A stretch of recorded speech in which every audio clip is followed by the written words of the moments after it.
Hey, what's up, everybody? True Boxing here. Thank you for coming back to get hit with the truth. So today we are continuing the True Boxing annual top 10s as we are in the 160-pound middleweight division, and this video is going to be on the fighters on the bubble.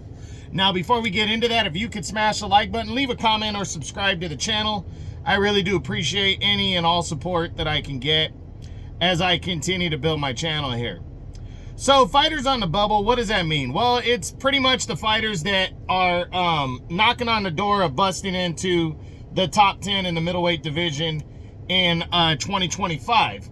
For a multitude of reasons, you know, they could be an undefeated prospect on the rise, they could have had a good performance, or they could have just dropped out. But mainly, I focus on either a big name who's getting a guaranteed opportunity next, but he's not ranked in the top 10, or I consider the top 5. If you're in the top 5 of any of the 4 governing bodies, then you're close to potentially knocking on the door for a world title shot or an eliminator. So I look at that.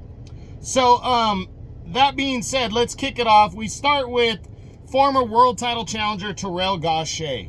Now, Gausha entered the year, hadn't really fought anybody, and he got he didn't really do anything in 2023. He did get a majority decision. He went 2-0, but capped it off with a majority decision over Keandre Leatherwood, which kind of unimpressive. But he entered 24 really on nobody's radar. But because he's a PBC guy, he got another opportunity at a world title, and it was against Carlos Adames for the WBC middleweight title, and he turned in a fantastic performance. He boxed really well. I was really, it was splitting hairs trying to not rank him in the top 10, but I dropped him just out of the top 10. But I still think he's the kind of guy that can get an opportunity against somebody. He's a WBC's number 13 contender. I could see him fighting like a Elijah Garcia, who's with the PBC. I could see Kyron Davis, somebody of that sort. If they can't land a big fight, and those are PBC guys, I can see him getting one of those guys. I don't see him moving in for a title shot, but I could see him being kind of that. He's 37, so that kind of like gatekeeper opponent that you can go beat. So we'll see, but I hope he does get some kind of opportunity this year, because he really earned it with a strong performance against Carlos Adames. Next up is Etinosa Olija. This guy is an Italian fighter, 26 years old. He is undefeated right now. He is 21-0 with 9 knockouts. This year he went 2-0 with 1 knockout in 2024, but he hasn't really beaten anybody yet, not at all. Right now he is currently ranked number 2 in the IBF and number 5 in the WBC. But I will say this, there is not a number 1 contender in the IBF right now. Now, Janibek Alamanhalai, the reigning unified IBF and WBO middleweight champ, he cleared up his mandatory when he defeated Andre Mikhailovich. So I don't think he's going to have an IBF obligation this year at all, to be honest. But if the title were to for some reason was to become vacant, I could see Olija would be fighting for it. But what I think is more likely is he's probably going to get a final eliminator. Now, Chris Eubank Jr. is the next highest rated guy. He's going to fight Conor Benn.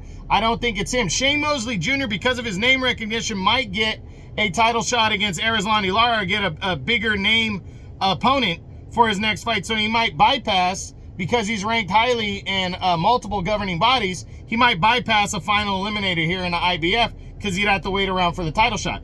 Then there's Kyron Davis. I wouldn't hold it past Davis to want this shot and maybe get it. But I definitely could see Vincenzo Gualtieri, the former IBF champ. I could see him getting a crack at Olija. So we'll see. But Olija is also ranked number 5 in the WBC. I don't see him really getting anything there either. But you never know. So this guy's highly rated. I do believe at the very minimum he's going to get a final eliminator this year in the IBF and potentially line himself up for a title shot next year. But you never know. He could end up fighting for the vacant belt. Yeah, you never know. So, but I'm leaning towards a final eliminator for Olija. Next up is Fyodor Shirkazian, which is a fucking mouthful of a name to say. But this guy is next on my list. This guy right now is number 3 in the WBO. He's 25-1 with 15 knockouts. This guy lost in 23 by an 8-round majority decision against an unknown really guy. He's bounced back since then. He went 3-0 in 2024, 1 knockout, most notably a 7th-round stoppage win over Jorge Cota, who had been in the ring with a couple big-name opponents, most notably Jamal Charlo. He also has a unanimous decision win in 22 over Nathaniel Gallimore. So he hasn't really done much, to be honest.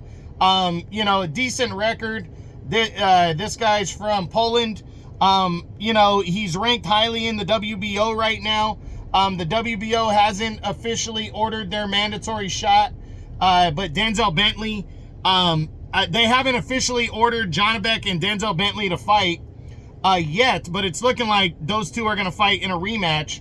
And then you got Shane Mosley Jr. and Cherkazian sitting there at number 3. I don't know if Shane Mosley's gonna take a final eliminator against a guy with not a big name like Cherkazian, but I could see towards the end of the year Cherkazian and the number 4 Endry Saavedra potentially fighting each other in a mandatory fight. So this guy could get an opportunity as long as he keeps winning. We could see him knocking on a door for something bigger in 2025, potentially 2026. Next up on our list is that same guy that we just mentioned, Venezuelan,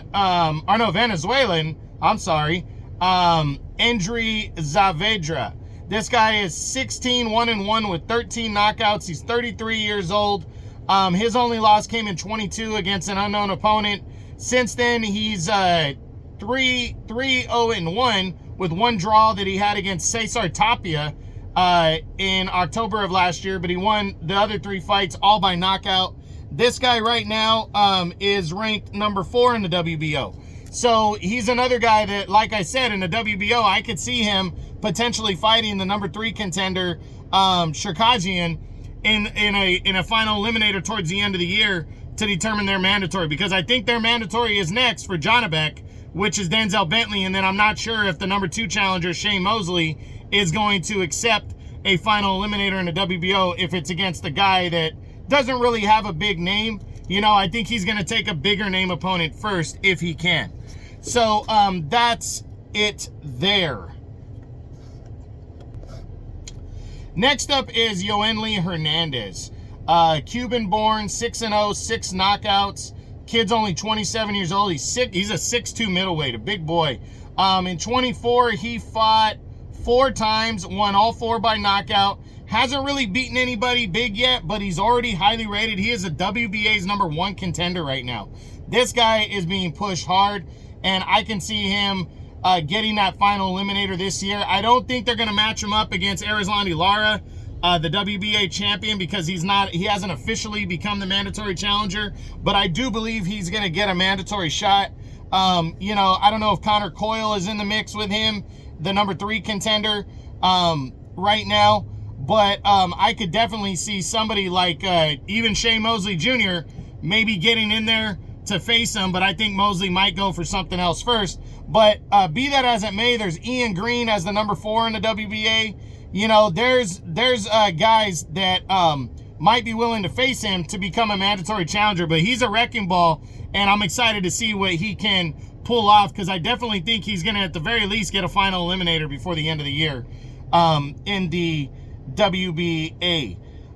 Next up is Vicente Gualtieri, the former IBF world champion from Germany, 32 years old. He's 23-1-1 with 8 knockouts. He returned after losing in 23 to Janibek Alamanhalai.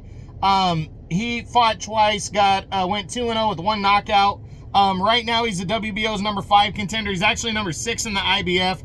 I really think Gualtieri, just from being a former world champion, that carries a lot of weight with it. I could see him getting a final eliminator before the end of the year, at least a credible opponent before the end of the year that can move him into potential final eliminator status. So we'll see what Vicente Gualtieri can pull off, and if potentially he can bust his way back into the top 10 this year, because he didn't miss by a lot, and it is a wide open division.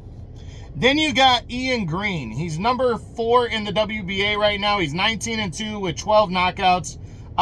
Hasn't lost since 2017 when he suffered a TKO loss against an unknown opponent. Since then, he's won 7 fights. So 7 fights in 7 years. That shows you the inactivity. Only fought once in 24. Got a win. Hasn't really been in the ring with anybody legitimate. He lost in a majority decision in 2016 to another unknown guy.